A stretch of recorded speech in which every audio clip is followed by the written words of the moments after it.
ঈদের সিনেমা বাজারে মাল্টিপ্লেক্সে দ্বিতীয় দিনেও দেখা যাচ্ছে তুমুল প্রতিযোগিতা। একাধিক সিনেমা ভালো পারফরমেন্স করলেও সবচেয়ে এগিয়ে রয়েছে আফরান নিশো অভিনীত দম। দ্বিতীয় দিনে দম সংগ্রহ করেছে 34,07,000 টাকা, যা প্রথম দিনের চেয়েও বেশি। 34টি শোর মধ্যে 22টি ছিল হাউসফুল। দুই দিন শেষে সিনেমাটির মোট আয় দাঁড়িয়েছে 64,46,000 টাকা। অন্যদিকে তামিম নূর পরিচালিত বনলতা এক্সপ্রেস দ্বিতীয় দিনে আয় করেছে 22.26 লক্ষ টাকা। 27টি শোর মধ্যে 22টি ছিল হাউসফুল, যা সিনেমাটির শক্ত অবস্থান প্রমাণ করে। দুই দিনে মোট আয় 40.80 লক্ষ টাকা।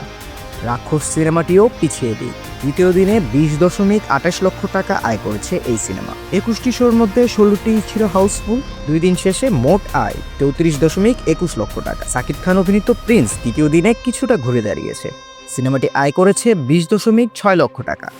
37টি শোর মধ্যে 25টি হাউসফুল ছিল। দুই দিন শেষে মোট আয় দাঁড়িয়েছে 36.25 লক্ষ টাকা।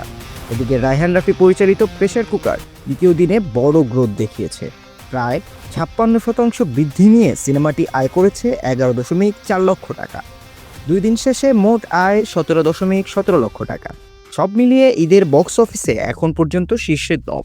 তবে বনলতা এক্সপ্রেস, প্রিন্স এবং রাক্ষস তিনটিই দিচ্ছে শক্ত প্রতিদ্বন্দ্বিতা। এই বক্স অফিসের তথ্য দিয়েছে BMR, যারা নিয়মিত মাল্টিপ্লেক্স কালেকশন ট্র্যাক করে থাকে। আরও এমন আপডেট পেতে সঙ্গেই থাকুন FBN এন্টারটেনমেন্টের।